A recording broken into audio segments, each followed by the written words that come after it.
네, 안녕하세요. 오늘은 이제 달에 지금까지 이제 자료 이것저것 만들어둔 게 있어가지고, 음, 기록해 놓은 거 이제 저도 자꾸 까먹습니다. 그래서 이제 정리해 놓고, 한 번씩 보려고 만들어 놓은 것들입니다. 왕달에 관련해서 이제 적용한 모델이고요. 달의 일반론으로도 어떻게 보면 볼 수 있어요. 근데 이제 되도록이면 이제 제가 경험에 의해서 이제 만들어 둔 것들이기 때문에, 이런 것도 있다. 이렇게 봐주시면 될 것 같고요. 또 이렇게 한 번씩 정리를 해주면 저 나름대로 저는 공부가 또 되더라고요. 그래서 한번 좀 이제 참고가 되실 만한 부분이 있으면 참고하시면 좋겠고요. 요거는 이제 제가 여기 숫자를 붙여놨는데 요거는 이제 어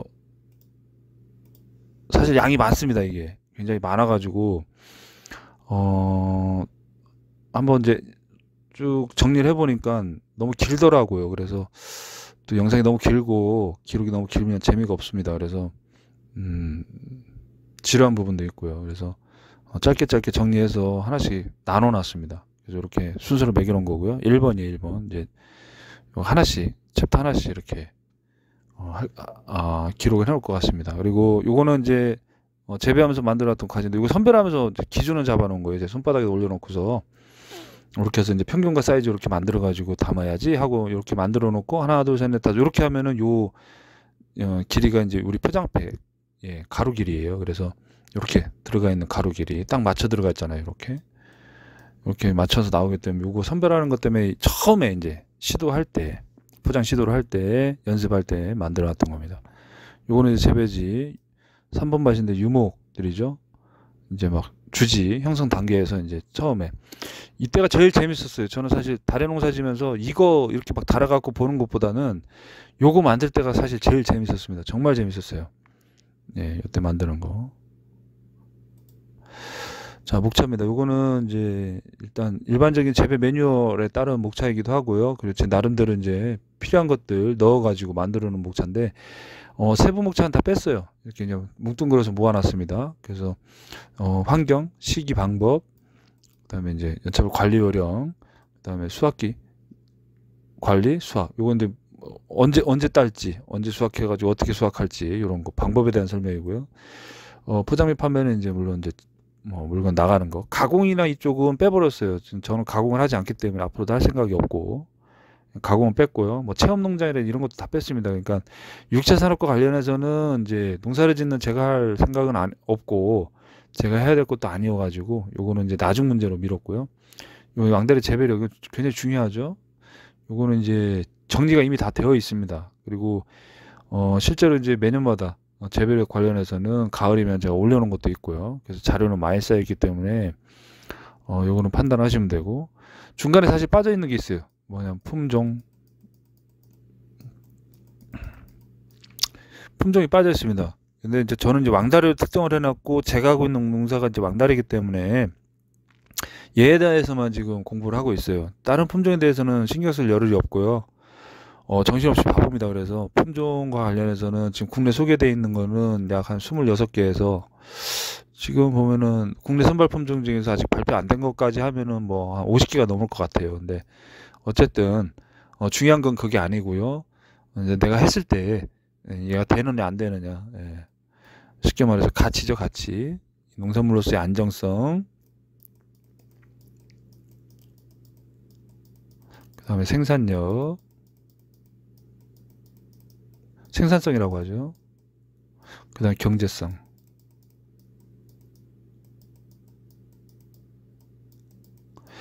여기 보면 이렇게 세 가지를 저는 기준으로 하는데요. 안정성은 이건 지속성이에요. 쉽게 말해서. 내가 꾸준히 이걸 할 수 있느냐. 꾸준히 물건을 생산할 수 있느냐. 이게 농사가 되느냐. 이게 안정성이에요. 가장 중요한 건 농업에서는 안정성이라고 저는 보고요. 그 다음에 돈이 돼야죠. 돈이 돼야 되는데 돈이 되려면 물건이 나와야 됩니다. 일정 정도 양이 돼야 돼요. 생산성이 있어야 됩니다. 아무리 많이 내가 투자를 하고 했다 하더라도 10kg 따면 답이 없는 거예요. 못해도 10톤은 따야 되고 20톤은 따야 생산성이 맞춰지는 거고요. 여기 하나 더 덧붙이면 여기 뭐가 빠졌냐면 노동 생산성이죠. 우리가 생산을 그냥 하는 게 아니고 인력을 투입하거나 자본을 투입하잖아요. 그래서 노동 생산성을 따져봐야 됩니다. 노동을 투입했을 때 집어넣는 거에 비해서 결과값이 얼마나 나오느냐. 그래서 노동 생산성을 따졌을 때 그 가치. 그다음에 제일 중요한 거 이제 경제성, 돈이죠. 돈이 되느냐. 그래서 작물을 선택하고 품종을 선택할 때에는 이 세 가지 더 많게 하면 이렇게 이제 부가적으로 들어가는 요 부분까지 생각을 해서 들어가는데 보통은 보시면은 이런 생각 없이 이걸 보고 들어가세요. 다 품종. 품종을 보고 들어가시면 절대 안 된다고 봅니다. 저는 품종을 보고 들어간다는 얘기는 늦었다는 얘기예요. 그리고 남들이 지금 다 하고 있습니다. 이미 시장이 만들어졌어요. 그러면은 적정 수준에서 타협을 하고 들어가야지 그거 가지고 일확천금 보려고 하면 안 되죠, 당연히. 그래서 이제 요런 안정성과 노동 생산성, 경제성 요런 걸 바라보고서 어느 정도 가능성이 있겠다 그러면 이제 시도를 하셔도 되고, 그렇지 않다 그러면 과감하게 접으시는 걸 추천을 드립니다. 그래서 오늘은 1번이에요. 1번. 왕달의 재배 환경, 토양, 물, 온도, 햇빛, 시설 이렇게 이제 목차를 잡아놨는데 챕터가 원래는 굉장히 방대하더라고요. 그런데 이제 저는 제가 필요하는 부분만 요약해서 줄여가지고 메모를 해놨기 때문에 요대로 이제 쭉 진행을 할 거고요. 오늘은 이제 처음 나가는 1번 요거 얘기를 할 겁니다. 왕달의 재배 환경, 물, 온도, 햇빛, 시설 요거 관련해서 얘기를 좀 해야겠습니다. 토양입니다. 재배지 토양이요. 토양은 기본적으로 제일 먼저 보는 게 이제 산도를 먼저 봅니다. 산도. 얘네가 이제 토양이 내가 지금 가지고 있는 땅이 산성인가, 중성인가, 또는 이제 좀 알칼리성인가 이런 것 좀 대충 파악을 하고 들어가셔야 각종 생리장애라든지 나무 성장의 생육 발달하는데 조금 도움이 될 수도 있고 또는 나쁜 영향이 있을 수도 있고 판단할 수 있습니다. 아무것도 생각 없이 그냥 들어갈 수는 없어요. 그래서 이 토양을 만들기 위해서 산도를 측정하고 토양 검사를 하고 성적서를 받습니다. 이걸 하지 않고 그냥 뭉툭대고 그냥 경험에 의해서 한다면 물론 이제 선수들이나 고수분들은 할 수 있습니다. 오랫동안 농사를 짓던 분들은 할 수 있고 정 모른다 그러면 물어보면 돼요. 저는 이제 처음 귀농했을 당시 이제 어른들한테 많이 물어봤거든요. 어른들한테 여쭤보고 어르신 여기는 옛날에 무슨 농사가 잘 됐습니까? 라고 여쭤보면 어른들이 말씀해 주시면 그걸로 감해서 이제 판단했습니다. 근데 실제로는 이제 토양검사나 성적서를 받으면 가장 편하고요. 재배지 토양검사는 한 번쯤은 반드시 과언을 안 했던 곳이라면 반드시 해야 되고요. 농업기술센터 토양검정 검색을 해보시면 토양검정 받는 방법에 대해서 안내를 해줄 겁니다. 그래서 토양검정 받으시면 되고 이제 토양검사 시료 채취를 직접 해가야 되는데 밭이 이렇게 있으면은 뭐 Z자도 있고요. 토양을 이렇게 여기서 흡하고 여기서 흡하고 여기서 흡하고 여기서 군데군데서 파갖고 가야죠. 전체 면적에서 고르게 흙을 분포시켜 갖고 파야 되고요. 겉흙 걷어내고 뭐 15cm 밑에서 뭐 파서 이제 시료 채취를 해야 된다.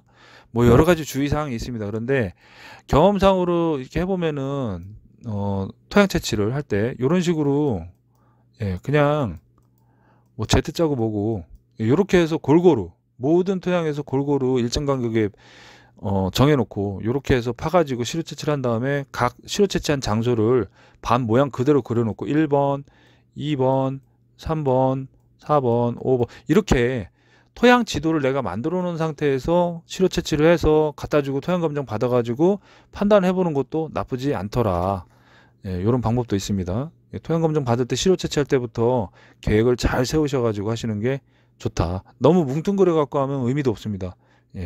밭을 막 여러 개를 합쳤다거나 아니면 뭐 산에서 물이 내려가지고 흙이 덮였다든가 뭐 이래가지고 토양이 변경이 되면 또 의미도 없는 일이에요. 그래서 반드시 계획을 잘 세우셔야 되고, 요 농촌진흥청에서 운영하는 흙토남이라는 사이트가 있어요. 요거는 이제 추후에 설명을 드릴 거고요. 토양의 구조 및 수분, 요거는 굉장히 중요한 얘기입니다.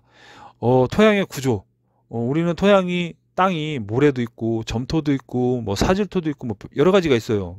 암석의 종류에 따라서도 여러 가지로 바뀌고, 또 구조는 뭐 뾰족한 돌이 있을 수도 있고 둥그런 돌이 있을 수도 있고 여러 가지 형태가 있습니다. 그래서 이거 토양학이라고 하는데 들여다보니까 엄청나게 심오하더라고요.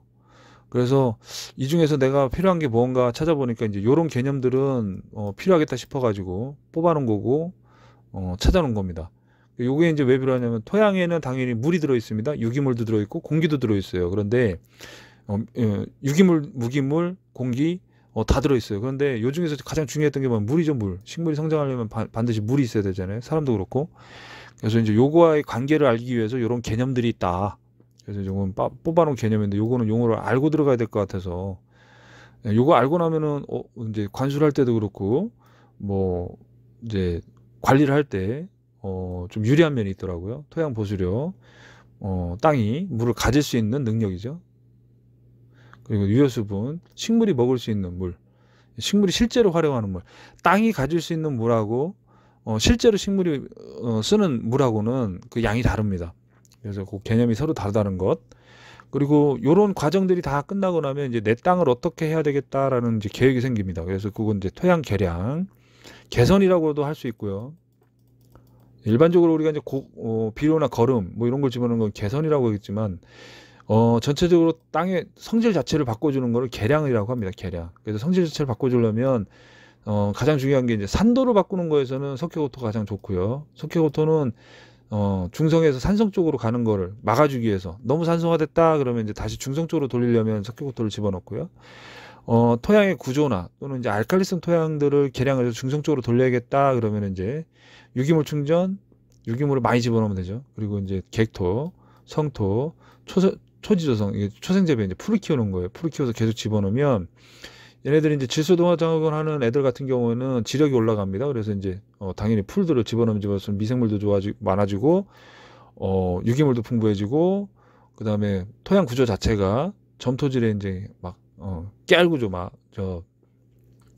진흙 구조에서 이제 때알 구조나 또는 깨알 구조 막 이렇게 해서 변합니다. 그래서 이제 요런 거. 근데 이제 당연히 석회고토는 바로바로 집어넣으니까 바로바로 가능하지만 요런 객토나 성토, 초지조 뭐 초생재배 요런 건 시간이 오래 걸리는 자리이기 때문에 장기간에 걸쳐서 해야 되는 거고요. 자, 요거는 이제 토사삼각도라고 그래갖고 미국 농무성에서 만들었던 거라고 해요. 대부분 이제 일반적으로 이걸 얘기를 많이 합니다. 근데 잘 만들어 놓은 것 같아요. 예. 점토가 있고요. 미사토가 있고요. 그다음에 모래가 있습니다. 그래서 우리가 흔히 보는 거는 그러면 점토죠, 점토. 대부분 점토가 많아요. 예. 그리고 이제 식토라고 합니다. 위로 올라갈수록 논, 밑으로 내려갈수록 밭. 네, 밭입니다, 밭. 그리고 여기는 사토, 모래예요, 모래. 강모래. 예, 아무것도 없는 뭐 들어가 있지 않은 유기물 없는 모래. 이쪽 계열 애들은. 그래서 양토, 식양토, 식토 이렇게 되어 있는데 재배적지는 식양토와 양토라고 합니다. 예, 그러니까 적당히 수분도 머금고 배수도 잘 되는 땅, 그게 이제 식양토와 양토인데 그 중간 사이 어디쯤 있는 애들, 그 토양 구조가 가장 좋다고 하고요. 그리고 나머지 이제 재배 가능 지역을 표시하는데 얘는 재배는 됩니다만 이제 배수가 잘 안 되는 문제가 있어서 장마 때 주의를 해야 된다는 것. 그래서 식토 쪽으로 올라갈수록 장마기 때 주의. 그리고 양토 쪽으로 내려올 때일수록 건조기에 주의. 왜냐면 위쪽으로 올라갈수록 배수가 잘 안 되기 때문에 장마기에 물이 뭉치면은 배수가 잘 안 됐을 때 장마기에 모두가 나무가 날아가고요. 아래쪽으로 내려올수록 시양토에서 양토 밑으로 더 내려오면 이제 이쪽이죠. 사양토, 사토 이쪽으로 갈수록 건조기에 굉장히 취약해요. 그래서 물량을 늘려줘야 됩니다. 근데 물량을 늘려준다고 해도 건조가 심하면은 생리장애를 겪어요. 생리장애를 겪습니다. 수분량이 유효 수분량이 적기 때문에 물을 먹지 못해 가지고 후루룩 빠져나가니까 그렇습니다. 그래서 요거는 잘 판단하셔서 반드시 내 땅이 너무 질다 그러면은 장마기 때 주의, 내 땅이 너무 모래다 그럼 건조기 때 주의 하셔야 됩니다. 보수력 아까 이제 잠깐 보여드렸던 토양이 가질 수 있는 물의 양이에요. 장력에 의해서 결정되는 거고요. 장력 뭐 이거를 다른 말로 하면 수분 포텐셜이라고 그래요. 근데 장력이라고 합니다. 장력 서로 땡기는 힘이죠. 이거에 의해서 이제 땅이 흙이 물을 가지고 있어요. 예, 가지고 있는 양이에요. 보수력. 식토에서 가장 크고 사토에서 가장 작다. 식토면은 점토의 점토, 논흙. 예, 논흙에서 가장 물을 잘 먹고 많이 먹고 있고, 사토 모래에서는 당연히 그냥 후루룩 날아가니까 후루룩 빠져가니까 가장 작죠. 그리고 물이 이제 토양이 있으면은 물이 흐르는 거 위에서 아래로 중력에 의해서 밑으로 내려가잖아요. 또 하나는 중력에 의해서 내려갈 수도 있고 모세관 이제 물길이 이렇게 잡혀요. 미세한 물길이 잡혀갖고 모세관 예, 모세관 효과에 의해서 예, 물이 배수가 될 수도 있습니다. 예, 두 가지 경우가 있는데 어쨌든 요 두 가지를 합쳐서 예, 요런 현상이 있는데 요걸 기준으로 해서 보수력이 가장 큰 거는 식토, 점토, 그리고 가장 작은 거는 사토, 모래. 근데 이제 보수력과 달리 유효수분이라는 게 있는데 요거는 재밌더라고요. 처음에 이제 보수력 해갖고 저는 보수력만 생각을 했단 말이에요. 근데 알고 보니까 사실 보수력보다도 더 중요한 게 유효수분이더라고요. 유효수분. 실제로 식물이 이제 먹을 수 있는 물의 양이에요. 그러니까 아무리 내가 물을 많이 줬다고 해도 안 먹잖아요. 장마철에 물을 안 먹거든요. 예, 안 먹습니다. 먹을 수도 없고 얘네가. 그런데 이제 어느 시기가 되면 특히 5월에서 6월 넘어가는 요 시기가 되면 내가 물을 주는데도 애들이 물을 잘 먹고 잘 커요. 쭉쭉 나갑니다. 요때 이제 작용을 보니까 보수력이 막 어마어마하게 물이 쌓여가지고 뭐 가득가득 차 있는 것보다는 요때는 식물이 물을 막 쭉쭉 잡아 당기면서 공기도 통하고 적당하게 습도도 적당하고 또 비도 많지 않잖아요. 그러니까 내가 주는 물만 먹을 수 있잖아요. 그러니까 내가 맞춰서 주기 때문에 식물이 더 잘 크는 것 같더라고요. 그래서 요 기준으로 보니까 포장 용수량과 위조 함수량 사이의 수분을 유효수분이라고 한다. 이렇게 어렵게 표현하는데 요 얘기가 요 얘기입니다. 그냥 식물이 이용할 수 있는 물의 양이 이제 어렵게 얘기하면 포장 용수량과 위조 함수량 사이의 수분. 포장 용수량이라는 거는 이제 중력에 의해서 물이 이렇게 쭉쭉 빠져나가잖아요. 그리고 나서 요 사이에 이제 물이 막 흙 사이에 물이 들어 있습니다. 물이 막 들어 있어요. 예, 요때를 포장 용수량이라고 해요. 쉽게 말해서 손으로 쭉 잡으면은 물이 나옵니다. 예, 요때 한계치를 포장 용수량이라고 하고 물을 머금고 있는 거죠. 그리고 배수가 다 된 이후에 실제로 머금고 있는 물의 양. 그다음 위조 함수량이라는 건 뭐냐면 예, 식물이 이렇게 크다가 바짝바짝 마르면은 이렇게 고사랍니다. 아래로 이렇게 막 잎이 뚝뚝 떨어지면서 고사랍니다. 요때의 상황을 위조 함수라고 그래요. 예, 요때에 물이 들어있는 물량. 요때 거의 이제 수분이 없는 거죠. 수분이 없긴 없는데 있어요. 있긴 있는데 뿌리가 먹으려고 하니까 너무 적은 양이에요. 뿌리가 땡기려고 해도 땡길 수가 없는 정도의 물의 양. 분명히 습기는 있는데 뿌리가 땡길 수 없을 정도로 아주 적게 들어있는 요 양입니다. 그래서 이게 위조함수량인데 요 시기가 넘어가 버리면 고사라는 거고요.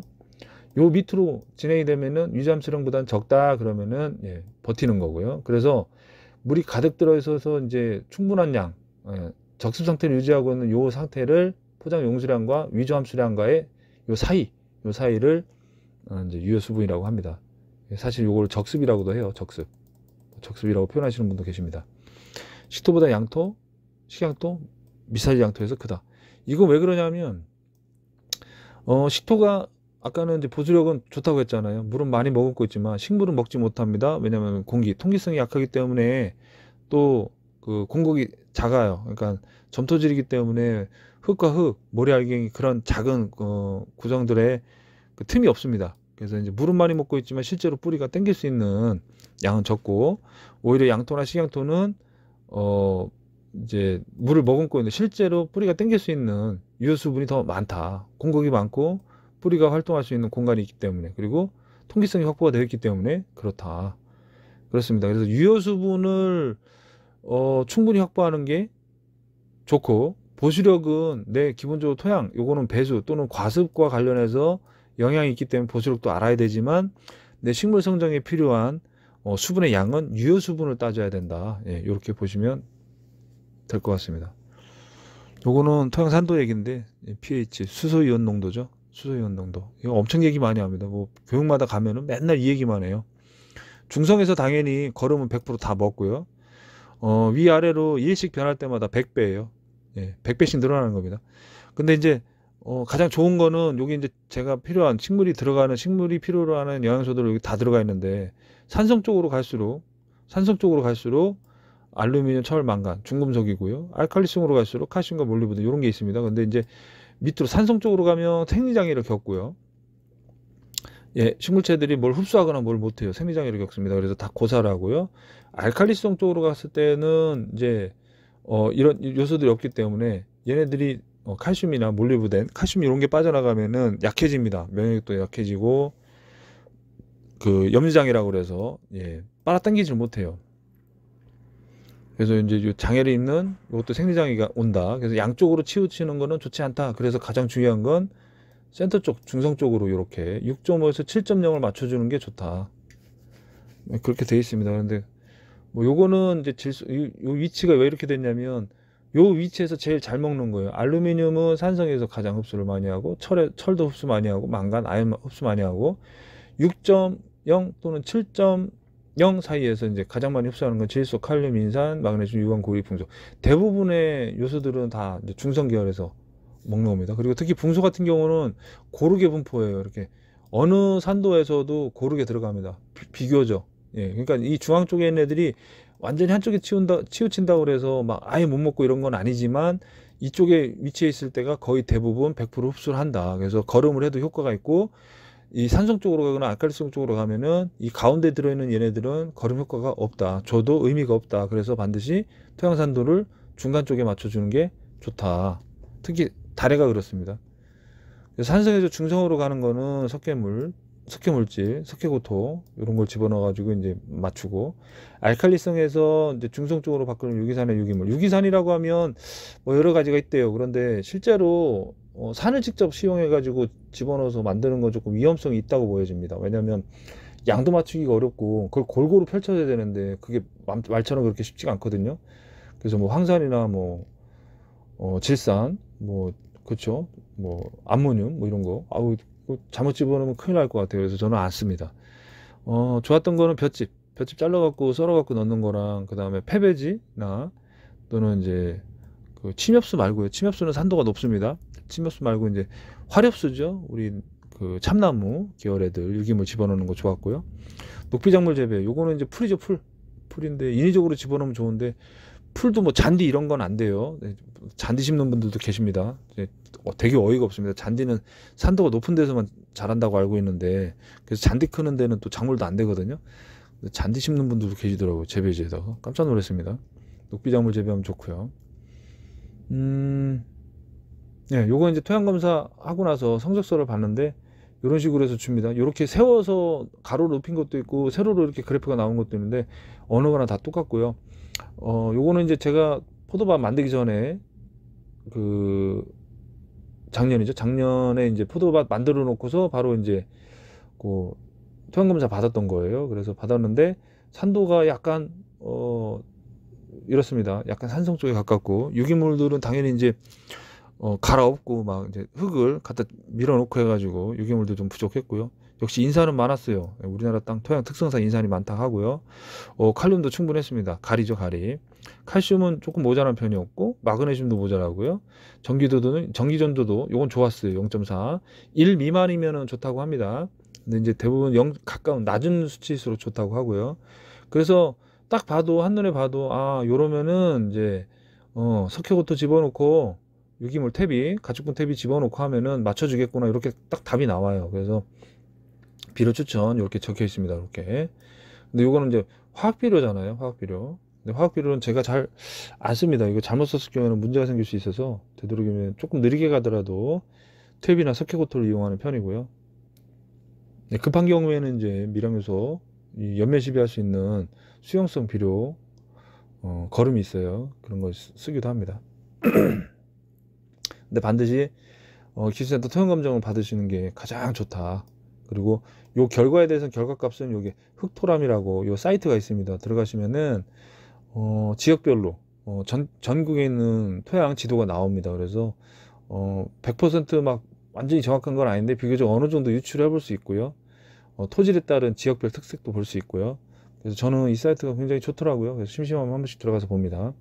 그리고 검사했던 것들은 이제 날짜별로 해갖고 정리가 다 돼 있으니까 되도록이면 한 번씩 보시는 것도 나쁘지 않다. 그리고 이런 식의 이제 필요한 항목들이 쭉 있으니까 요거를 비교 검색하면서 내 땅 어떤지, 남의 땅은 어떤지 한 번씩 비교해 보시는 것도 나쁘지가 않다.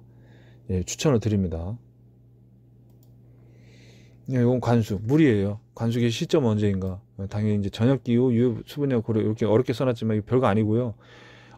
발화가 돼서 이제 잎이 나오기 시작하는 시점에서 건조하다 그러면은 당연히 물을 줘야 됩니다. 근데 이때 조심해야 될 건 냉해.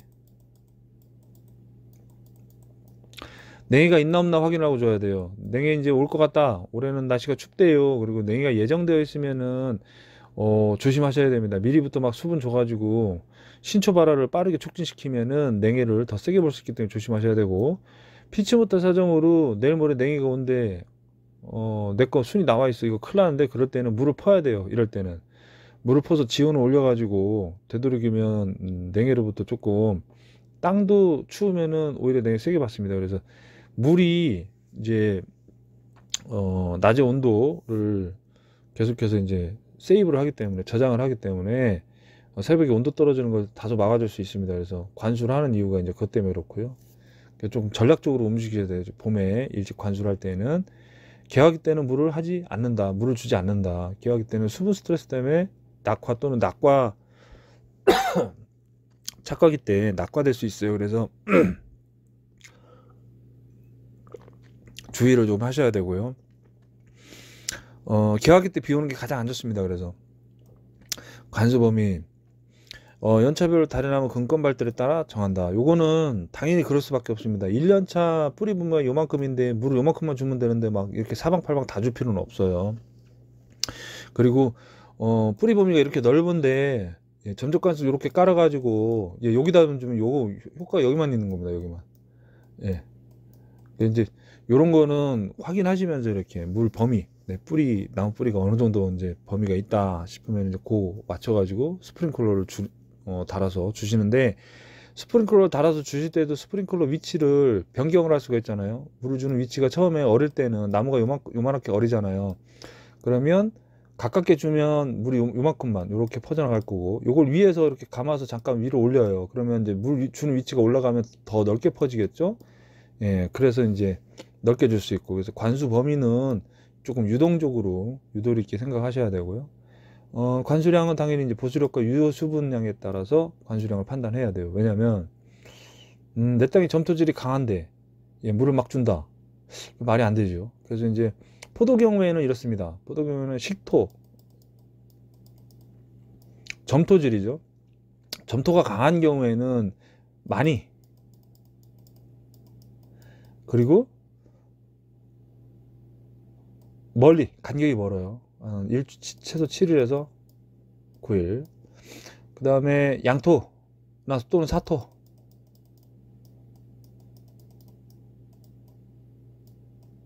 양토나 사토인 경우에 이제 물 빠짐이 빠르잖아요. 네, 물 빠짐이 빠를 때는 적게, 자주 이렇게 줍니다. 그래서 이제 관수량도 요거에 맞추는 거예요. 그러니까 식토, 그러니까 물을 많이 먹는 흙 같은 경우는 왜 많이 주고 관수 기간을 왜 이렇게 띄워놓냐, 적게 주면 물이 들어가지도 않을 뿐더러 밑으로 심토까지 깊이 들어가지가 않아요. 왜냐하면 표면에서 머물거든요. 공급이 없기 때문에 물을 흡수하거나 빨아들이는 힘이 적습니다. 그래서 물을 많이 때려야 밑에까지 들어가고, 그 밑에까지 들어간 물이 또 엄청 오래 갑니다. 얘는 보수력이 높잖아요. 보수력이 크단 말이에요.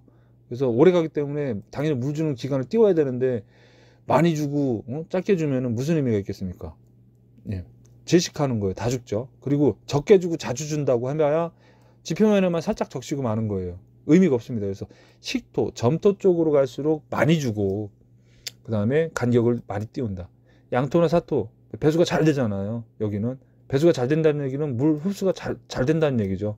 그러면 적게 줘도 물을 먹을 거고요. 그 다음에 물을 적게 줬으니까 당연히 물이 후루룩 빠져나가면 없잖아요. 유효 수분량이 적어집니다. 그러니까 자주 줘야 돼요. 그래서 요거는 관수량을 이런 식으로 조절을 한다. 그리고 요거는 경험에 의해서 데이터를 쌓아놔야 된다. 관수 간격입니다. 시기별, 연차별, 계절별. 시기별이면 보통 이제 우리가 아침에 줄 거니, 점심에 줄 거니, 저녁에 줄 거니, 이렇게 물어보세요. 근데 저는 보통 저녁에 줍니다. 저녁.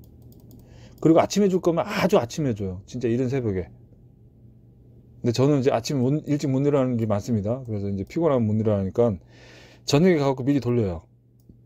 5분에서 10분, 5에서 10분, 많게는 20분까지 돌립니다. 그러면 이제 위에가 축축하게 막 흘러내리기도 하고 축축해져요. 그리고 나서 다음날 아침에 가보면은 얘네가 지표면에서 물이 표층이죠, 표층. 15cm까지는 이렇게 들어가요.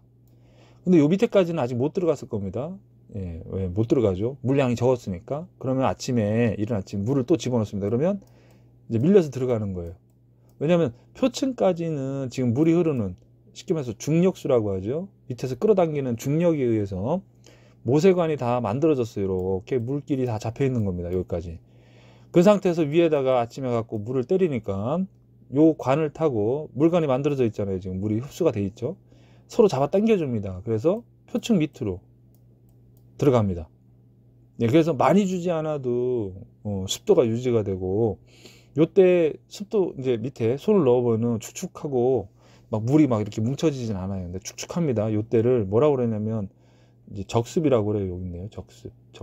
예, 선생님들이 많이 얘기하시더라고요. 적습. 요 상태를 만들으래요. 적습이 뭐냐면 바로 유효 수분량을 적당히 만들어 놓은 겁니다. 중간 상태로. 식물이 활용할 수 있는 가장 최적의 상태. 식물이 물을 흡수할 수 있는 가장 최적의 상태인 습도. 이걸 적습. 즉 유효 수분량이 적당한 상태. 그리고 연차별로 다르죠. 관수 간격은. 당연히 1년 차일 때는 좀 적게 주고, 2년 차에는 조금 더 주고, 3년 차에는 더 많이 주고, 4년 차 성복기에는 더 많이 주고, 이런 계절별, 연차별로 구별하셔야 되고, 계절별로도 구분해야죠. 이건 굉장히 까다로운 문제입니다. 봄에는 적게, 여름엔 많게, 이게 아니고요. 그 시기마다 조금 전략적으로 가변해서 이렇게 판단하셔야 됩니다. 근데 기본은 뭐냐면 보수력과 유효수분이에요. 어쨌든 계절에 따른 유효수 분량은 다 천차만별이기 때문에 또 재배지에 따라서도 다르고 환경에 따라서도 다르고 또 증산량, 그 다음에 증발량, 그 다음에 얘네들이 이제 흡수하는 흡수량 뭐 등등 다 따져봐야 될 문제가 굉장히 복잡합니다. 그래서 그렇게 볼 건 아니고 간단하게 판단을 하면 봄에는, 이른 봄에는 개화기 전까지 관수를 적당량만 주고, 이제 비대기, 열매가 빵빵해지는 요 시기에는 건조기가 같이 겹쳤다 그러면 장마기 전까지는 조금 관수량을 늘려서 잡는다. 그리고 늦가을까지도 계속해서 관수를 하는 겁니다. 늦가을까지 관수를 하는데, 우리 숙성기가 들어가는 7월 말부터 8월 말까지는 관수량 조절을 잘해야 된다. 관수를 하면 할수록 질소나 아니면 거름기가 같이 흡수가 되거든요. 그러면 등숙도 잘 안 되고, 그 다음에 등숙이 잘 안 됐으니까 가지 양분 저장할 때도 잘 안 되고요. 다음에 피해를 볼 수 있어요. 그래서 이때 무리하게 관수를 하게 되면 뿌리질식 해갖고 또 열매 달고 있는데 가뜩이나 힘든데 더 힘들게 할 수 있습니다. 그래서 최소한의 유효수분만 유지를 해주고, 그 다음에 가을이 끝나고 낙엽기가 되면은 요때 이제 관수를 한번 세게 해가지고 겨울까지 습도를 유지할 수 있도록 얼려주는 겁니다. 그래서 계절별로도 관수량은 천차만별로 이렇게 조금씩 조절이 되는데 잘 생각을 하시고, 기준은 유효수분량이에요. 배수, 원활한 뿌리 산소 공급을 위하여 반드시 고려해야 된다. 당연히 이건 뭐 배수는 몇 번 얘기해도 지나치지 않습니다. 배수만 얘기해도 뭐 하루 종일 얘기해도 모자라지 않을 정도고요. 재배지 내외, 그 다음에 재배지 고저에 따른 배수. 이건 뭐냐면 사실 재배지 내밭은 배수가 잘 돼. 그런데 보면은 나무가 고사하는 경우가 많아요. 이유가 뭐냐면 뭐 유공간이 있든 아니면 뭐 재배지 사이드에 뭐가 배수로가 파여 있든 그게 중요한 게 아닙니다. 이게 항상 죽는 경우가 뭐냐면 장마 때예요.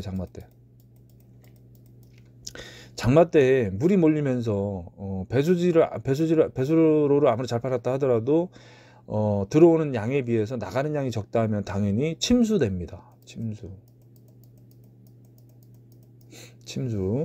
침수되는데, 이게 왜 침수가 무섭냐면 침수가 3시간에서 4시간 뭐 반나절이 한 6시간 요 정도 침수가 된 상태에서 바로 햇빛이 들어가요. 그럼 일소, 엽소 다 같이 오는 겁니다. 전부 한꺼번에. 과습피해로 한꺼번에 다 같이 와요. 뿌리 썩음도 발생하고 지온이 올라갔잖아요. 햇빛이 비치니까. 그때 7월 달에는 엄청 덥잖아요. 그래서 한꺼번에 오기 때문에 이 침수되는 현상을 막기 위해서 반드시 배수로를 어마어마하게 잘 파야 됩니다. 그래서 내 밭이 이렇게 경사면이에요. 경사면인데 고랑 안 파고 그냥 나무 이렇게 심어 놓는 분들 계세요. 근데 보면은 장마철에 막 죽죠. 그게 이제 그렇습니다. 대각선으로 해서 만약에 배수로를 파거나 어떻게 해서라도 이제 절반으로 물량을 좀 줄여주거나, 아니면 약간 대각으로 해서 이렇게 물이 빠져나갔을 때 고랑 작업을 해놓던가, 요걸 안 했다고 한다면 죽습니다. 아니면 여기다 파쇄석이나 돌을 집어넣어서 토양을 개선해놨다고 한다면 좀 덜하겠지만, 그렇지 않고 이렇게 흐르지 않고 그냥 머물러 있도록 이렇게 경사면이니까 물 잘 빠지겠지 이러고서 믿고 가신 분들은 나무가 잘 죽을 겁니다. 그래서 반드시 배수로 작업은 시도 때도 없이 배수 해야 되고요. 정말 배수만큼 중요한 게 없더라고요. 과습 및 습해 이건 뭐 당연한 겁니다. 관수를 많이 하면 과습 피해가 있고요. 장마기에는 과습이 오고요. 예, 특히 장마기에는 과습도 오지만 이제 일소현상, 엽소현상 같이 온다고 그랬어요. 과습 피해로. 그다음에 배수 불량 예한 과습 이거는 뭐 1년 내내 조심해야 되고요. 요즘처럼 시간당 60mm 이렇게 오면은 당연히 침수됩니다. 아무리 배수가 잘 된다 하더라도. 그래서 요즘은 두둑 형태를 옛날에 이렇게 심었다고 하면 지금은 이렇게 심어 이렇게 막 무조건 높여야 돼요. 토성이나 토양 구조에 따른 과습 이거는 내 땅은 배수 잘 되는데 위에서 볼 때는 그렇지만 실제 속에는 어떤지 모르거든요. 그래서 반드시 안에를 파봐야 됩니다. 그래서 안쪽에 점토질이나 또는 식토가 강한 경우에는 물이 많이 들어갔을 경우에는 물 흐르는 위치가 뿌리 위치예요. 15cm 표층이 위치하기 때문에 침수되는 효과가 있습니다. 그래서 반드시 내 땅이 어떤 형태를 가진 건지는 삽을 한번 파보든 아니면 뭐 로타리를 칠 때 한번 확인하셨어야 돼요. 예. 내 땅은 배수 잘 되는데 이상하게 나무가 죽어 그러면 파보면은 점토예요. 수분관리, 적습 상태 유지 제일 중요한 얘기고요. 유효수분을 적당히 유지하는 거죠. 위잠수량을 넘지 않도록 관리. 위잠수량, 그러니까 뿌리가 고사하지 않도록, 나무가 고사하지 않도록 필요한 수분량, 최소한의 수분량은 반드시 넣어줘야 된다. 이게 이제 시드름 현상이죠. 시드는 거. 생육기, 비대기에 충분한 거죠. 생육기와 비대기, 그러니까 막 도장지가 출발하고 이럴 때, 열매가 달고 열매가 비대가 막 시작돼서 커질 때, 이때는 관수가 충분하지 않으면 축가 현상이나 이런 걸로 해서 낙과될 수 있어요. 그러니까 반드시 관수를 충분히 해야 된다. 숙성기, 낙엽기, 유효수분만 관리. 숙성기죠. 7월 30일부터 7월 30일부터 7월 말이 되면 들어가고 8월 말이면은 낙엽기가 시작이 되는데 이때는 쉽게 말해서 유효수분만 물을 너무 무리하게 줘갖고 과습이나 또는 습해에 영향이 없도록 해야 됩니다. 이때 물이 너무 많이 들어가면 등숙도 안 되고 다음에 힘들다고 했어요. 가지양분 저장을 못하니까. 네, 요건 이제 과습 습해 본 건데 구독자분들이 보내준 것 중에 일부 있습니다. 제 것도 있었는데 예전에 이제 하도 오래됐고 제 건 다 날아갔고요. 초기 형태는 이렇게 되어 있는데 이게 초기예요. 이렇게 잎이 밑으로 확확 내려앉습니다. 전부 쫙쫙 내려앉으면 이렇게 늦은 거에 이제 끝난 겁니다. 요거는 못 살립니다. 살려도 의미가 없어요. 왜 그러냐면 요거를 땅을 파보면 이렇게 생겼어요. 뿌리가 다 썩었어요. 위에는 살아있는데 뿌리 파보면 이렇게 다 죽은 거예요. 전부 이거 뿌리 껍질을 벗겨보면 다 벗겨집니다. 전부 안에가 다 썩은 거예요. 전부 이게 오랫동안 진행이 된 겁니다. 이게 근데 위에서 볼 때는 모르는 거예요. 겉에서는. 요렇고요. 여기 중기로 넘어가면 요렇게 이제 중기는 뭐냐면 버티고는 있는데 계속해서 버텨요. 엽서현상으로 이렇게 막 말라 들어갑니다. 버티는데 잎이 노릇노릇해져요. 물이 많이 들어가고 계속해서 물을 주고 용탈이 심하니까 양분은 없는 데다가 비료나 거름기가 다 씻겨 내려갔거든요. 그러니까 양분 부족 현상으로 이렇게 칼슘, 마그네슘 막 이렇게 부족하면 이렇게 오는 거예요. 여기 보면 잎이 이렇게 말라 들어가는 것도 보이고요. 여기. 근데 얘는 지금 버티고 있는 겁니다. 왜냐면 이렇게 빳빳하게 쳐들고 있잖아요. 여기 이렇게 버티고 있는데 결국은 사실 버틴다 하더라도 그 다음에 굉장히 힘들어요. 이런 경우에는 수간 터짐이나 이런 걸로 잘 죽습니다. 그래서 요거는 반드시 살리려면 밑에 하단부 배수로 다시 파가지고 이런데 배수로 이렇게 파야 돼요. 파가지고 물 빠짐 좋게 하고 밑에 하단부 열어놓고 말려야 돼요. 계속. 요건 후기는 뭐냐면 사실 이게 7월 말쯤일 겁니다. 7월 말 장마 때인데 이미 이제 타 들어간 거 뿌리 피해 본 거고 엽선상으로 이렇게 잎이 말라 들어가고 타 들어가면서 지금 열매는 달려 있단 말이에요. 열매 달려 있어요. 열매 달려 있는데 지금 싱싱한 잎도 원래 본엽이죠. 이게 처음에 나왔던 잎들. 이 잎들이 지금 다 피해를 본 겁니다. 위에는 조금 덜하죠. 밑에 이제 본엽들이 많이 피해를 본 거고. 역시 후기인데 이러면은 일단 결과지 다음에 쓸 거 눈은 확보가 됐지만 뿌리 피해는 봤으므로 많이 잘라줘야 됩니다. 커팅을 많이 해줘야 돼요. 전부. 많이 남겨두면 그 다음에 수간 터짐으로 다 밑에 짝짝 갈라져 가지고 죽습니다. 전부. 그래서 습해가 가장 무섭고 다래나무에서 제일 무서운 거는 과습이다. 요건 온도입니다. 온도 이제 뿌리가 발하는 요 시점의 온도 지호는 10도 나왔는데 이제 지표 15 표층이죠. 표층 밑에 온도가 10도 이상 올라가면 뿌리가 발하면서 뿌리가 움직여요. 그래서 막 끌어당깁니다. 이때 이제 발화가 시작이 되는 거고, 위에도 발화가 시작이 되고요. 냉해는 주의해야죠. 당연히 이제 냉해 발화기 때 4월 15일에서 저녁 5월 초까지 이때 냉해를 보면은 이제 순폐를 입습니다. 그래서 요걸 방지하기 위해서 뭐 냉해 방지제나 뭐 이런 거 뿌리기도 하고, 뭐 목면 시비 뭐 이래가지고 막 나무 줄기에다 갖다가 막 뿌리기도 하고 그러는데 전 모르겠습니다. 크게 어마어마하게 영향이 있는지는 잘 모르겠고요. 일단 가장 좋았던 거는 내일 만약에 냉해가 시작이 된다 그러면 그냥 아무 생각 없이 물을 펐어요. 예, 지온이라도 올려놔야지. 그래서 어떻게 해서라도 이제 하단부 온도가 떨어지는 걸 좀 막기 위해서 예, 온도 저장을 하려고. 근데 저녁 때 가서 물을 푸는 게 아니에요. 낮에 푸는 거예요. 낮에 풀어서 햇빛을 받고 온도가 올라가도록 예, 만들어 놓는 겁니다. 예, 봄에는 그렇고요.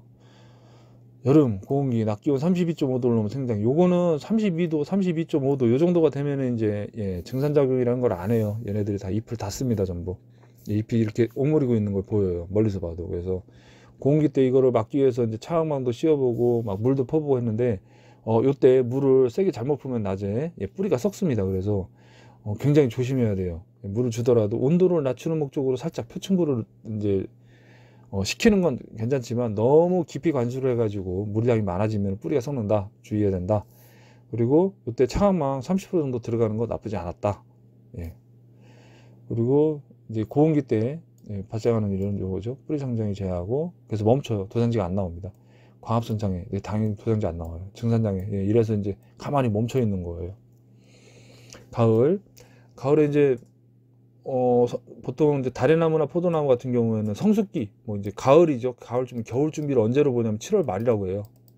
7월 30일이 되면 이제 애들이 등숙이 거의 다 완료가 되고 예, 등숙이 거의 완료되고 일교차가 이제 막 벌어지기 시작해요. 그 전까지는 막 열대야도 있고 막 이러다가 7월 말부터는 일교차가 점점 10도 이상 막 15도 이상 차이가 나기 시작합니다. 이때 이제 바로 본격적으로 얘네들은 겨울 준비에 들어가는 거고요. 요때까지 우리는 그냥 잘 크겠지라고 생각하지만 실제로는 그렇지 않고요. 7월 30일 이후에 나온 도장지는 다음에 쓸 수가 거의 없습니다. 등숙이 안 되기 때문에. 그래서 요때 등숙이 들어가서 완료가 돼야지만 다음에 농사에 좀 유리하다. 성숙기 때 이제 뭘 해줘야 되냐면 요때 저희도 많이 하는 게 인산칼륨 들어가라고 인산칼륨을 주는데 인산칼륨만 줘갖고는 인산칼륨 안 먹거든요. 예. 인산칼륨 나중에 이제 거름이나 시비 쪽에서 얘기를 하겠지만 요거를 하기 전에 사실 선제 조건이 있어요. 요거 들어가기 전에 뭐가 들어가 있어야 되냐면 마그네슘이랑 그다음에 칼슘이죠. 칼슘. 마그네슘, 칼슘이 들어가 있어야 돼요. 근데 뭐 보통 황산 마그네슘 뭐 이런 거 수용성 잎에다 막 이렇게 뿌려주고 밑에다 뿌리고 막 하면 됩니다. 그리고 칼슘도 주는데 칼슘은 조심해야 돼요. 예, 위에다 잘못 주면은 예, 피해를 입습니다. 그래서 이제 희석 배수 반드시 시켜야 되고요. 근데 칼슘은 미리 고토로 줬기 때문에 어느 정도 보충이 되어 있습니다. 그래서 이때는 이제 칼슘을 별로 신경 안 쓰고 주로 이제 엽록소, 그러니까 우리 그 엽록체죠. 엽록체 잎에 더워가지고 잎에 증산작용을 안 하고 뭐 광합성도 안 하고 영양분도 안 만들고 이러면 골 아프잖아요. 그래서 이제 그거 관여한 애들이 이제 인산인데 요거 흡수 잘하라고 끌고 들어가는 게 마그네슘이에요. 그래서 황산 마그네슘 가장 쉽기 때문에 예, 막 뿌려주는 건데 요때 7월 중후반 전후로 해갖고 영양제로 나와 있는 것도 있고 해갖고 그때 줍니다. 예, 근데 그때 정말 중요하더라고요. 예, 그거 안 주고 주고가 조금 차이가 있습니다. 낙엽기 요거 음력 8월 23일인데 요때 기존에 다른 농사 짓는 분들은 요날 잘 알고 계실 거예요. 감을 알고 계실 건데 뭐냐면 요때를 기점으로 해갖고 낙과 생지형 낙과가 요때부터 시작이 돼요. 예. 물리적 낙과가 아니고 물리적 낙과는 잿빛 곰팡이, 태풍, 바람 뭐 그런 거죠. 그런 거 물리적 낙과가 되는데 그거 아니고 이제 생리적으로 낙과가 시작이 되는 시점이 언제냐면 이제 음력 8월 23일 겨울로 돌아서는 요때예요. 요때 처들을 기점으로 해갖고 일교차가 최소 15도에서 20도 이상 차이가 날 때도 있어요. 고산지대일수록 더 그런데 요때 이제 겨울 준비를 들어가면서 얘네들이 예, 다 쓸어 담습니다. 가지로 양분을. 그래서 요때 낙과가 발생하는데 요때를 기점으로 해서 잘 지켜봐야 되고요. 낙엽기가 잘 들어가야 됩니다. 잘 들어가지 않으면은 다음에 농사가 어렵죠. 겨울에는 초겨울에 반드시 이제 겨울에 습도를 유지하기 위해서 물을 한번 세게 퍼야 됩니다. 세게 퍼갖고 지온을 낮춰주면서 뿌리 움직이지 말라고. 예, 그 지온도 낮춰주면서 습도 유지하기 위해서, 그리고 또 빈 공간 이런 거 다 채우라고. 예, 건조한 공기가 들어가고 또 말리면 안 되잖아요. 그래서 반드시 관수를 해가지고 낮춰줘야 되고요. 보온재를 사용할 때도 있습니다. 근데 저는 보온재는 딱히 의미가 없었습니다. 그래서 지금 쓰지 않습니다. 요거는 이제 겨울 후기, 이제 우리 늦겨울이죠. 이제 늦겨울, 이른 봄, 아주 이른 봄에, 초봄이죠. 초봄에 이제 지온이 갑자기 확 오르면은, 예, 물을 쫙 끌어올립니다.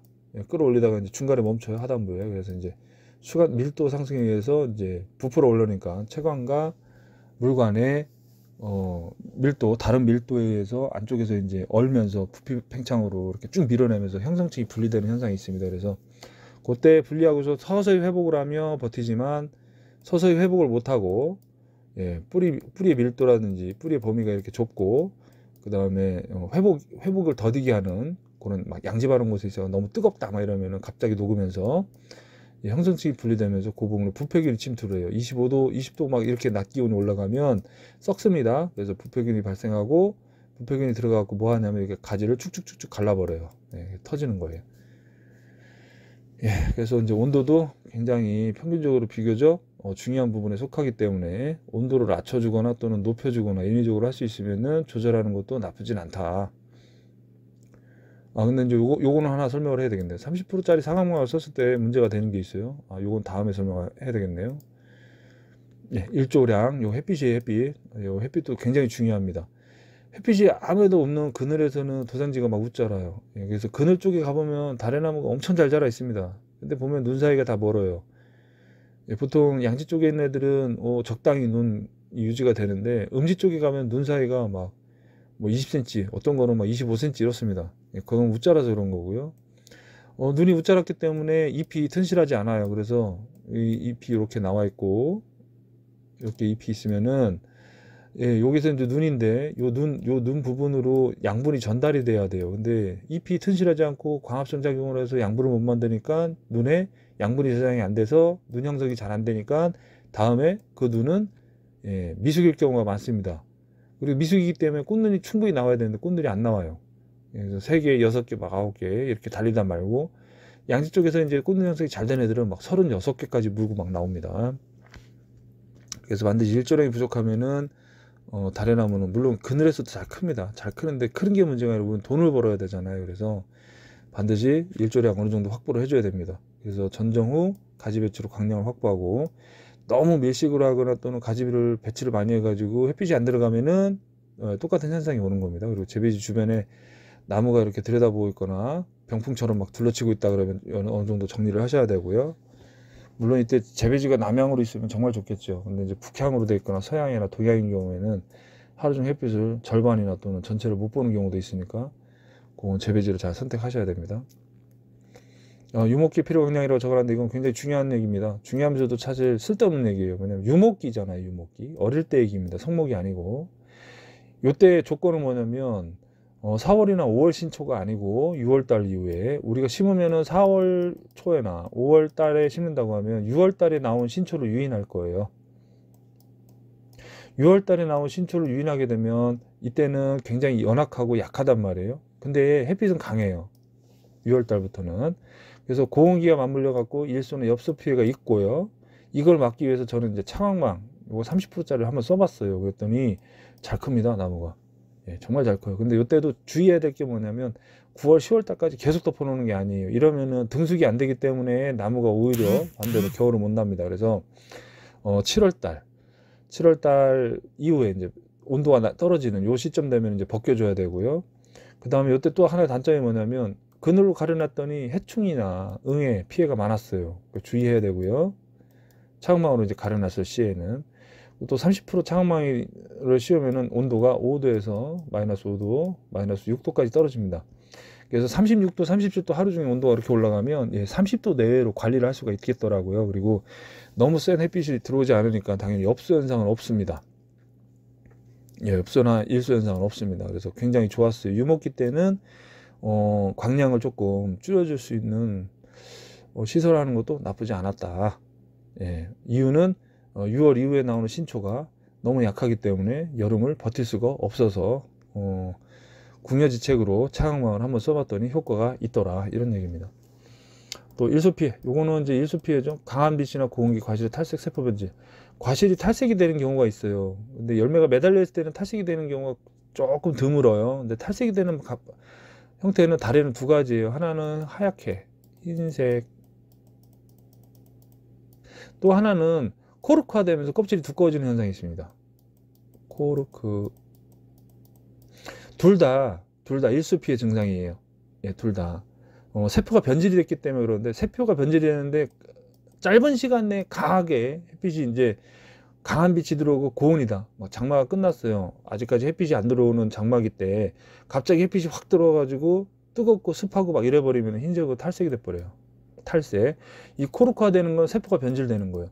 그래서 엄밀히 말하면 탈색과 세포는 둘 다 비슷한 얘기면서 다릅니다. 탈색은 강하게 짧은 시간에, 그리고 세포 변질이 돼서 코르크화 되는 거는 장시간에 걸쳐서 강한 빛을 노출이 되면 코르크화 되는 거고, 짧은 기간에 짧은 시간 동안에 햇빛을 강하게 받고 온도가 갑자기 뜨거워졌다, 그리고 공기 중에 습도가 높다, 이러면은 탈색이 돼 버리는 거예요.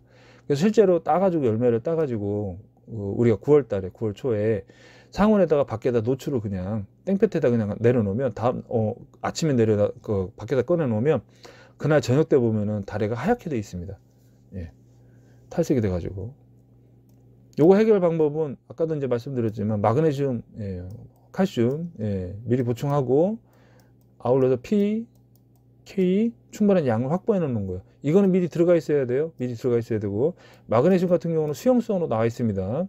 칼슘도 수용성으로 나와 있는 게 있어요. 그래서 대신에 칼슘도 장기간에 걸쳐서 줘야지 단순간에 칼슘 줬다고 그래갖고 해결, 이건 안 됩니다.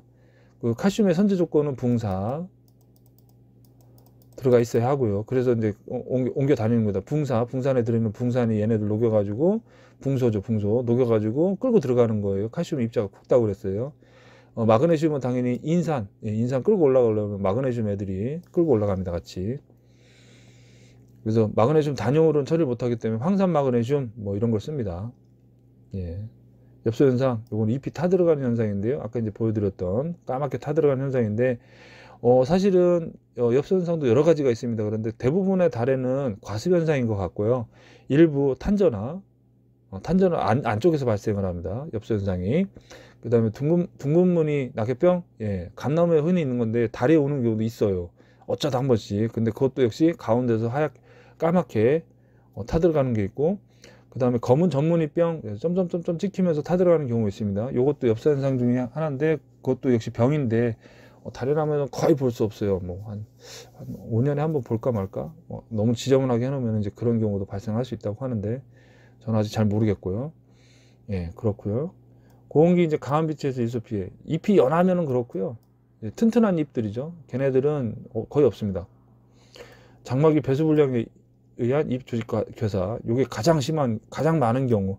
장마기 때 물이 한꺼번에 내려오면 아무리 배수가 잘 된다 하더라도 들어오는 물의 양이 시간당 60ml면은 실상 1시간이나 2시간 물에 잠기는 효과가 나타나거든요. 그래서 물을 많이 먹은 상태에서 잎 조직이 연해져 있어요. 기공이 다 열려 있고, 얘네가 막 증산작용을 해서 빼내려고. 근데 갑자기 강한 햇빛이 확 비치면, 예, 조직이 날아가는 겁니다. 죽습니다. 그래서 예, 이렇게 말라 들어가는 거 있고, 약해 의한 경우, 요거는 뭐 칼슘제, 황산 이런 것도 있지만, 이제 특히 응애약 같은 경우 희석배수 잘못 치면은, 예, 약해를 입어가지고, 하필이면 응애약 칠 때가 6월달, 5월달이잖아요. 그때 노린제약 같은 거 잘못 희석배수 잘못 맞추면은, 예, 이런 경우가 있어요. 그리고 낮에 뜨거울 때, 고온기에 낮에 방제를 하게 되면은 당연히 이제 엽서 현상으로 말라 들어가는 현상이 있기 때문에 반드시 주의를 해야 된다. 이른 아침에 하거나 아니면은 뭐 어쩔 수 없이 해야 된다 그러면 저녁 때 하시던가, 이렇게 해서 강한 햇빛을 좀 피하셔야 된다. 해결 방법은 배수, 그다음에 여름에 전정을 해가지고 TRU를 맞춰주는 겁니다. 그 다음에 유기물 투입해야 돼요. 요거는 맨날 해야 되는 거고, 요 여름 전정은 뭐냐면 위에를 탑이에요. 탑. 그 밑에를 뿌리잖아요. 그래서 요게 1:1 비율이면 좋아요. 1:1. 그래서 TRU라고 하는데, 나무가 이렇게 있으면 지상부, 그 다음에 지하부가 이렇게 있잖아요. 그래서 지하부와 지상부가 여기 1대1 비율로 가야 된다는 거예요. 여기 1대1 비율로. 그런데 이제 요거를 전략적으로 움직이면은 내가 나무를 확장해서 키워야 되는 거야. 그러면 전정을 해주는 거고요. 그래서 뿌리가 금권이 더 발달해 있기 때문에 더 세게 밀어냅니다. 그래서 쭉 뻗어나가요. 근데 수세가 안정화되는 이제 성목기죠. 성목기에는 요게 맞춰져야 되죠. 맞춰져야 되기 때문에 약간 줄여주고 약간 주고 도장지는 뻗지만 나무에 열매도 달아야 돼요. 그래서 이걸 맞춰주는 겁니다. TR율이 역전됐다. 예를 들어서 밑에가 1이고 위에가 2다. 예, 그럼 수세가 떨어집니다. 도장지가 안 나가는 거예요. 이제부터는. 왜냐면 위에가 너무 크기 때문에 뿌리가 다 커버를 못합니다. 반대로 위에가 1이고 밑에가 2예요. 그러면 예, 세게 나갑니다. 예, 꽃을 물어야 되는데 어우 야 여기 먹고 살기 좋은데 그러고서 쭉 나가는 거예요. 그냥. 예, 도장지로 쭉 나갑니다. 이때는 장과지 형태로 결과지가 발생을 많이 하고요. 신초 도장지가 웃자람 현상이라든지 가지가 굵게 나와요. 그래서 오히려 반대로 측지가 주지보다 굵어지는 역전 현상이 일어나기도 합니다. 그래서 요 TR를 잘 맞춰줘야 됩니다. 요거 경험상으로 제가 보니까 저도 지금 아직 잘 못하는데 예, 경험상으로 이제는 파악을 하는데 재배지가 이제 내 재배지를 관찰을 잘 못하고 이제 잘 못했다 그러면은 이게 막 이렇게 들쭉날쭉 하다 그러면은 나무가 막 엉망입니다. 막. 예, 그래서 반드시 요거 해야 되고 엽선상을 막기 위해서는 요 TR율 조절을 잘 하셔야 됩니다. 그래서 밑에가 더 뿌리가 적고 위에가 더 많다 그러면 엽선상이 심하고요. 그래서 이제 약간 여름 전정을 통해서 줄여주면은 신초 도장지나 이런 예, 양분들이 이제 충분하기 때문에 예, 엽선상이 조금 덜하다. 예, 이런 뜻입니다. 시설, 시설 제일 중요한 얘기입니다. 사실 지금까지 모든 분들이 맨날 얘기하시는 게 시설을 어떻게 만드냐 이런 건데 간략하게 이제 몇 가지 시설이 있는데 여러 가지가 있지만 그 중에서 이제 주로 많이 하시는 시설이죠. 평덕식 1번이고요. 가장 많이 하시는 거고 T자형은 어쩌다 있고요. Y자 주지 방식은 뭐 거의 없고요. 제가 그냥 실험적으로 해보는 거고 Y자 둥높임 방식 요거는 많습니다. 예, 재배 면적으로 따지면 Y자 둥높임 방식이 제일 많을 거려. 이유는 뭐냐면 이건 중국에서 해요. 그 다음에 남미에서도 해요. 예, 이렇습니다. 예, 중국인은 남미에서 엄청나게 합니다. 이거는. 자, T자형 방식은 이제 대량 재배 방식이고 밀식. 요건 유럽에서 많이 해요. 뭐 요즘에는 이제 아르메니아도 있더라고요. 우리 아르메니아에 이제 인스타로 이제 DM하는 예, 아저씨가 하나 있어요. 맨날 저한테 이제 DM 보내는 나무 좀 줘 맨날 찡얼거리는 아저씨인데 요즘 연락을 안 하네요. 예, 밭이 21만 평인가 22만 평인가 그래요. 예, 해발 2000m 있고요. 그림 같습니다. 아주 거긴 그냥 아무거나 대충 심어도 잘 될 것 같은데 엄청 찡얼거리더라고요. 재배지 지형에 아무렇게나 설치를 해도 됐을 정도 지형에서 자유롭고요. 근데 대신에 주당 생산량은 적고요. 전정과 수용지가 까다롭기 때문에 작업자들이 연습이 돼 있어야 돼요. 트레이닝. 연습이 안 돼 있으면은 관리가 어렵습니다. 그래서 작업자들이 많이 필요한 방식이기도 합니다. 이게. 그런데 기계화를 할 수 있어요. 이거는 가운데 트랙터가 들어가기 때문에. 평덕식은 일반적으로 가장 많이 하는 방식이죠. 우리나라에서. 예, 네모 반듯하게 이렇게 엮어가지고 하는 거니까. 근데 이거는 재배 간격이 멀수록 55나 또는 66, 뭐 56, 뭐 이렇다 그러면은 이제 위에를 덮어야 되잖아요. 주지를 형성해가지고 측지를 다 뽑아서 위에를 덮어서 생산량 주당 본당 20kg 이상 이렇게 뽑으려고 그러면 시간이 조금 오래 걸립니다. 그래서 평균적으로는 5에서 6년 걸린다고 해요. 근데 이제 묘목 상태에서 조금 묘목을 좀 연차가 된 애들 뿌리 발굴이 잘 돼 있고 생육이 좋은 애들을 심으면은 3년에서 4년 차까지는 줄일 수가 있습니다. 요거는 제가 이제 해봐가지고 알고 있으니까 이렇게 줄일 수 있어서 그래도 어쨌든 3년에서 4년 포도보다는 오래 걸리기 때문에 평덕식은 조금 고민해봐야 될 문제고요. 그리고 주당 생산량이 이제 원하는 만큼 가기 위해서는 그 시간까지는 버텨야 되는 예, 그런 형식입니다. 그리고 어깨를 조금 많이 써야 되고요. 위로 올라가 있기 때문에 Y자 주의지은 방식은 이제 제가 해놨던 건데 모르겠어요. 이거는 저도 이거 장단점이 있긴 하지만 일이 많은 것 같아가지고 추천을 못 하겠고요. 그 다음에 Y자 둥높임 방식 요거는 안 보셨을 겁니다. 아직 잘 모르실 거예요. 그래서 요거는 설명을 하면서 예, 그림을 보여드리고 설명을 하면서 한번 알려드리도록 하겠습니다. T자형 덕시설이에요. 간단하죠. 이건 정말 간단합니다. 구조가 그리고 이제 이렇게 기둥 하나 받고 간선 조정기 하나를 가지고 여러 가지 여러 줄이죠. 요렇게 5개에서 5조에서 6조 줄을 하나로 묶어서 잡아 당겨 갖고 말뚝 박아서 당기면 됩니다. 예, 당겨 주시면 되고 굉장히 간단한 방식이에요. 재료비도 많이 안 들어가고 와이어감만 들어가면 됩니다. 기둥도 몇 개 안 들어가고 고정하는 거는 재료나 이런 거는 다 적어 놨거든요. 이렇게 해서 시설이 들어간다는 것. 근데 주로 유럽 같은 경우는 이런 철강제나 이런 거 쓰지 않고 나무로 목재로 기름 먹은 나무, 시멘트, 콘크리트 뭐 이런 거 갖다가 기둥 세워가지고 해놨더라고요. 그렇고요. 또 철사를 쓰는 경우도 많고요. 그리고 요 부분에 이제 요 지나가는 부분에 우리가 보면 철사 조리개를 쓰면 좋긴 한데 여의치가 않은 경우나 또는 이제 작업이 가능하신 분들은 이렇게 기둥 파이프가 있으면 여기다 천공을 해요. 구멍을 이렇게 뚫어가지고 관통을 시킵니다. 또는 이제 각기목이나 목재를 쓰시는 분들은 위쪽에 위치해서 지나가면 여기다 이제 못을 박기도 해요. 네, 이런 경우도 있고요. 까치발로 갖고 이제 보강 필요하면은 중박 넣는 경우도 있다. 요거 표시해 놨고요. 그리고 요거는 이제 주의해야 될 점이 다소 깊이 박아야 돼요.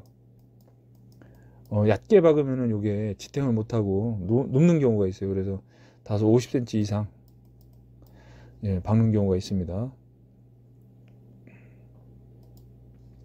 이건 Y자 주지은 방식인데 이제 평덕식은 제가 왜 뺐냐면 여기서 주지은 방식 아니고 그냥 일반적으로 보면 여기 평덕이에요. 평덕이나 이거나 뭐 똑같습니다. 근데 주지은 방식이라 갖고 뭐 거창한 방식이 아니고 주지은선을 따로 하나 넣어 가지고 나무를 여기까지만 키우는 거죠. 당연히 여기까지 키우고 주지는 이렇게 가고 여기서 다시 측지를 잡아 올려서 이렇게 가는 겁니다. 예, 이렇게 가는 겁니다.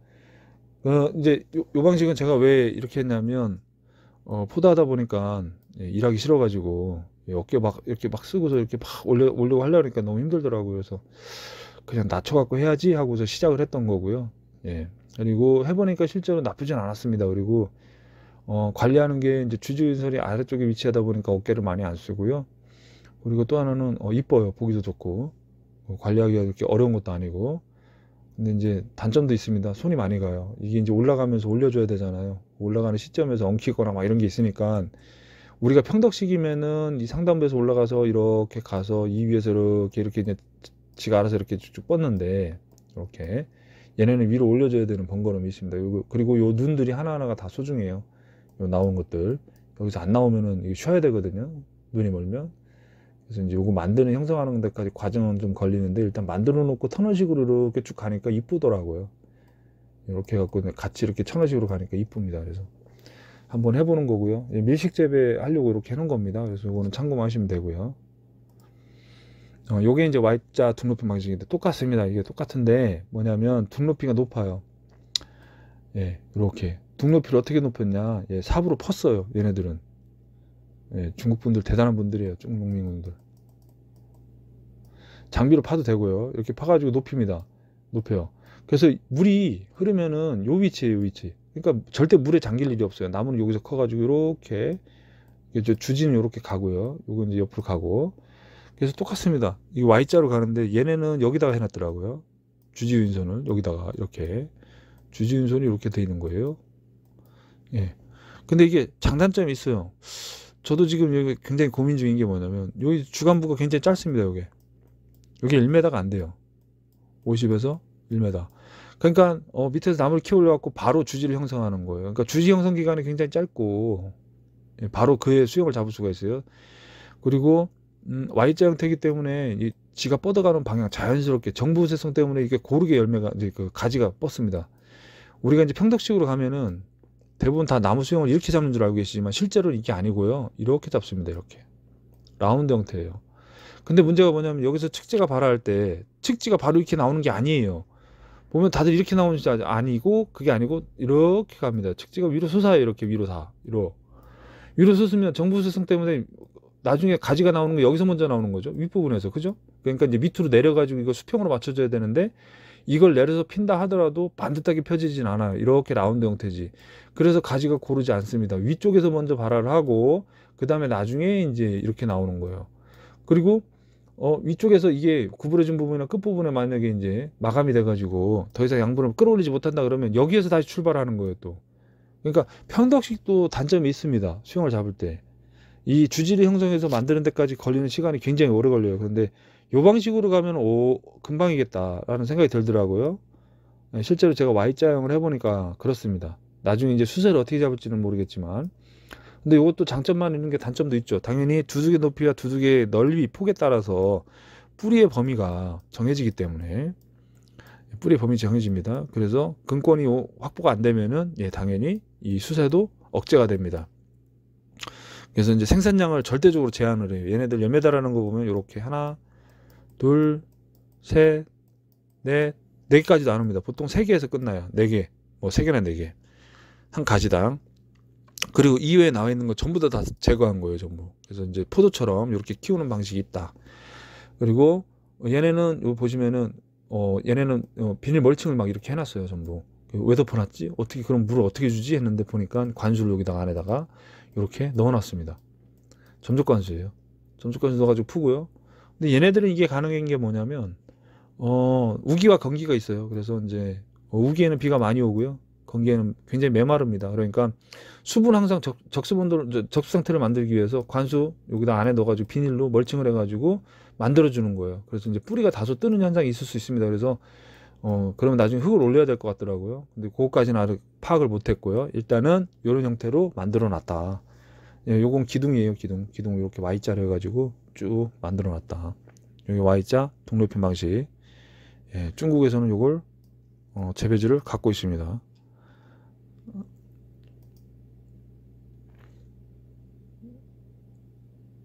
요거는 이제 식재시기 관련한데, 우리 일단은 이제 식재시기 관련해서 요 이후의 얘기들은 이제 나중에 한번 더 설명을 해드리는 걸로 하고요. 일단 이제 시설까지 하는 걸로. 그래서 요거 이제 식재한 거, 시설한 거 예전에 찍어놨던 것들인데 이렇게 올려놨습니다. 그래서 이제 요 관련해서는 다음 영상에서 제가 정리를 해가지고 한번 다시 올려드리도록 하겠습니다. 요거는 이제 제가 재배지 만들 때죠. 만들 때 해놨던 건데, 요게 1번 땅 만들고 2번 이제 파이프 재료 막 사다가 던져놓고서 막 꽂았어요. 그리고 이제 3번 요거는 이제 재배지가 얼추 형태를 갖췄을 때, 그리고 요거는 나무 이제 다 심은 거예요. 비닐 멀칭하고 이렇게 심어가지고, 요거 위에 보면은 여기 차광망 들어가 있습니다. 지금 요 위에 상단부 여기 보면 다 차광망이에요. 전부 차광망으로 아주 햇빛도 잘 들어가고 밝죠. 근데 이제 차광망으로 온도를 떨궈 놓은 겁니다. 그래서 한여름에도 고온 피해가 없도록 만들어놨는데 나무 키우는 데는 정말 좋았습니다. 그래서 저는 이제 유목기에 때는 차광망을 쓴다는 것. 그리고 여기 들어가 있는 기둥 개수가 지금 880개예요. 880개. 이거 혼자 이제 1487평이고요. 27일 걸렸어요. 혼자 작업했습니다. 중간에 이제 도와주시는 분들 없어가지고 이제 저희 식구들하고 이제 가끔 이제 사부작 하긴 했는데 거의 혼자서 시공을 했고요. 27일 동안 1500평 가까운 곳에서 혼자서 이렇게 뚱땅거리면서 줄치고 한번 만들어봤어요. 만들어봤는데 재밌더라고요. 다시 하라고 하면 이제 못할 것 같아요. 그렇습니다. 추가로 이제 내일 모레쯤에는 이제 식재 관련해서 쭉 설명을 드리고요. 어쨌든 좀 지루한 내용이고 답답한 내용이고 좀 그렇습니다. 내용이 좀 길었는데 그래도 참고할 만한 사항이 있으면은 참고해 주시면 좋겠고요. 저는 또 기록으로 이거 남겨놓고 저도 밭에서 심심하면 한 번씩 틀어놓고 듣고 있습니다. 제가 떠들었지만 또 제가 기록을 해놨지만 잊지 않기 위해서 한 번씩 계속 복습을 하는 용도로 올려놨기 때문에 조금 감안을 해주셔서 봐주셨으면 좋겠습니다. 기타 궁금하신 점 있으면 남겨주시고요. 저는 또 이제 나무 자르러 가야겠습니다.